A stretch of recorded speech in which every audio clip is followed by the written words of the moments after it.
कहा जाता है एक बार वक़्फ़ तो हमेशा के लिए वक़्फ़। वक़्फ़ की कई प्रॉपर्टीज़ जो है वो जम्मू कश्मीर में है और जिन पर जो है वो काफ़ी देर तक काफ़ी पॉलिटिकल फैमिलीज़ का जो है वो राज भी रहा है। अब जो है वो सेंट्रल वक़्फ़ एक्ट जो है वो जम्मू कश्मीर में आ चुका है। जब से 370 हटा है यहाँ पर, उसके बाद जो है यहाँ पर सेंटर के डायरेक्ट कानून जो है वो लागू होते हैं। और अब मैडम दरख्शां इंद्राबी साहिबा जो है वो चेयरपर्सन है वक़्फ़ बोर्ड जो है जे.एंड.के का, उसकी अब हम इनसे आज बात करेंगे। सबसे पहले मैडम आपको मुबारकबादी इस ओहदे के लिए। आप बताएंगे कि किस तरह से जो है वो अब ये जो नया एक्ट आया है ये पुराने से डिफरेंट है और इसमें कितनी जो है वो गारंटी है कि जो प्रॉपर्टीज़ और जो वक़्फ़ के जो एसेट्स है उनको जो है वो एक तो सिक्योरिटी भी मिलेगी और ये फ्लरिश भी होंगे। देखिए, जम्मू कश्मीर में वक्फ बोर्ड पहले बना हुआ है। अब ये दो हिस्सों में बटा हुआ था, नाम अलग अलग थे, बोर्ड का काम होता रहा है। लेकिन जब से जम्मू कश्मीर में अब 370 हटा हुआ है, उसके बाद एक नए बोर्ड की तश्कील हुई। नया बोर्ड इस तरह से है कि जम्मू कश्मीर वक्फ बोर्ड, वो जो इसके पुराने नाम थे वो ओवरऑल जितना भी हमारा अलग से काउंसिल था जम्मू में, अलग से इस्लामी अवकाफ था कश्मीर में, वो अब मर्ज हो गया जम्मू कश्मीर वक्फ बोर्ड में। उसमें सेंट्रल लॉज में एक ही बात है कि आप जिस तरह से यहाँ पे लीज पे या लोगों को सेल डीड तक हुआ करती थी वक्फ की जमीनों में, वो अब नहीं होगी। क्योंकि सेल डीड का मतलब है कि आप किसी जमीन को बेच रहे हैं, उस जमीन को बेच रहे हैं, शायद जिसको आपने खरीदा है ये आपकी जद्दी बुद्धी आपकी प्रॉपर्टी हो। वक्फ तो ऐसा है ही नहीं, वक्फ तो आपकी प्रॉपर्टी ही नहीं है। वक्फ उनकी है जिन्होंने उसको वक्फ किया हुआ है, जिन्होंने उसको दान में दे दिया है। जैसे आप मंदिर में कोई चीज दे देते हैं, पीछे मुड़ के नहीं देखेंगे। आप गुरुद्वारा में कोई चीज देते हैं, उसको आपको पीछे मुड़कर नहीं देखना है। आप कहीं भी मजहबी मकामात के लिए कोई चीज देते हैं, उसको आप वापस पूछते नहीं या मुड़ के देखते नहीं। वैसे ही वक्फ की जो चीज है वो सिर्फ वक्फ की अमानत है, वो किसी का असासा नहीं होता है। इसलिए अब आपकी चैनल से हम ये कहना चाहेंगे, जिसने भी ये सोचकर वक्फ का असासा अपने नाम कर दिया है जम्मू कश्मीर में कहीं पे भी, वो ये सोचे कि ये उसका असासा नहीं है, उसको ये खाली करना पड़ेगा। चाहे जमीन का टुकड़ा है, चाहे किसी ने घर बनाया है, कोई सेल डीड नहीं चलेगी, कोई स्टे नहीं चलेगा। और खुदा की जमीन पे कानूनी कार्रवाई होगी, खुदा की ही, अल्लाह की ही कार्रवाई होगी। और जिस कानून से उन्होंने स्टे लाया है वही कानून उनका स्टे भी उठाएगा।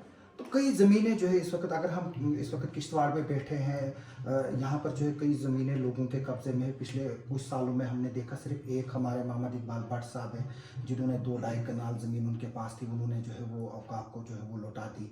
लेकिन बाकी जो है वो ज़मीनें अभी भी उनका कोई पता नहीं है। सिर्फ इतना बताया जा रहा है कि कुछ जियो टैगिंग हुई है। तो उसमें जो है वो आपने आज यहाँ मीटिंग वगैरह की, किस तरह की डायरेक्शन दी और क्या स्टेप उठा रहे हैं आप? एक ही डायरेक्शन पूरे जे.एंड.के में है, वक्फ की एक ही डायरेक्शन। ना वो किश्तवाड़ के लिए अलग है, ना वो जम्मू के लिए अलग है, या ना वो कश्मीर के लिए अलग है।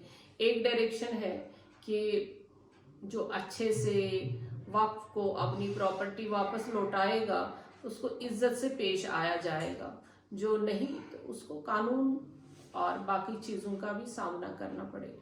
हम देख रहे हैं यहाँ पर जो 2 ज़ियारतें हैं, शाह फरीदुद्दीन बगदादी रहमतुल्लाह अलैह की और शाह असरारुद्दीन रहमतुल्लाह अलैह की, आप आज दोनों ज़ियारतों पर भी गए, आपने वहाँ के हालात भी देखे, किस तरह से जो है वो लोगों को तंगियाँ हैं। इसका केस जो है वो पिछले कई सालों से जो है वो सुप्रीम कोर्ट में पड़ा हुआ है। पिछले कुछ दिनों पहले खबर आई थी कि आपकी क़यादत में कुछ नेगोशिएशंस हो रही हैं। तो क्या किस हद तक इसमें कामयाबी हुई है? अभी क्या ये केस हम कोर्ट में ही लड़ते रहेंगे कि या इसमें कुछ फैसला भी आएगा? देखिए, ये उस जमाने की बात है जब हमारे शायद दादाजी का भी जन्म नहीं हुआ था। उस जमाने की ये बातें हैं। और अब 50 साल से तो सुप्रीम कोर्ट से लेकर हाई कोर्ट तक ये केस लड़ते रहे हैं। शेख मोहम्मद अब्दुल्ला से लेकर आखिरी महबूबा मुफ्ती चीफ मिनिस्टर तक साहिबा इसमें बैठे हैं और उन्होंने बात की है। यहाँ एक बात आपके ज़रिए बताना चाहूँगी कि जो सजादा नशीन होते हैं, जिनका ये असासा होता है, उनका होता है हक ज़ियारतों पे। ये कानून में हमारे है, सेंट्रल वक्फ काउंसिल के एक्ट में है कि ये हक होता है सजादा नशीन को।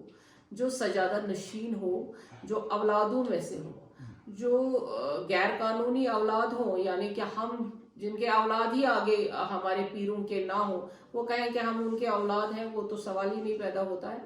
बट जो सजादा नशीन होंगे, यानी उनके औलादों में से है, उन्होंने वो वक्फ किया है, अलल औलाद किया है, या अपने जानशीन बना के उनको गए हैं, उनको हक रहता है, उनको हम बेदखल नहीं कर सकते हैं। उनको जो सेंट्रल वक्फ काउंसिल की एक्ट के मुताबिक जो मिलेगा वो मिलेगा, बाकी उन्होंने जो वक्फ किया है वो वक्फ का ही रहेगा। जो नेगोशिएशनें हो रही हैं वो किस ग्राउंड पे हो रही वो हैं? नेगोशिएशन वक्फ में तो हो ही नहीं सकती है, कानूनी तौर पे हमने पहले ही बता दिया। जो सेंट्रल वक्फ काउंसिल के एक्ट के मुताबिक जो भी होगा वही होगा, और कोई नेगोशिएशन वक्फ में होता नहीं, क्योंकि दरख्शां आंध्रा भी नेगोशिएशन पे बनी ही नहीं। तो जो जैसे हम देखते हैं कि बाबा गुलाम शाह यूनिवर्सिटी बन गई, वहाँ इतना इंफ्रास्ट्रक्चर, हमारी जो है वो अभी तक इस्लामिक स्कूल है वो भी फ्लरिश नहीं कर रहा है।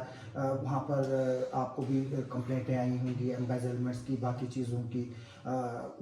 जो पारसी स्टाफ है बाकी है, तो उसको लेकर भी आपकी आज बात हुई, तो कुछ बताएंगी आप कि क्या करने नहीं, जा रहे हैं? देखिए, स्कूल के बारे में हम इतना बताएंगे कि हमने बात की, वहाँ पे स्टाफ से मिले, और जो आप लोगों की ही जुबान से सुना कि यहाँ पे बहुत धांधलियाँ हुई हैं और धांधलियाँ होती रही हैं। ऐसा नहीं होना चाहिए। ये किश्तवाड़ का तारीखी स्कूल है और 100 साल पहले बनाया गया। तब देखिए उनका माइंड कैसा होगा जिन्होंने 1905 हाँ, जब उन्होंने ये बनाया होगा, और उनका नजरिया कैसा होगा। तो उनको हम सैल्यूट करते हैं जिन्होंने इसकी बुनियाद रखी हुई है।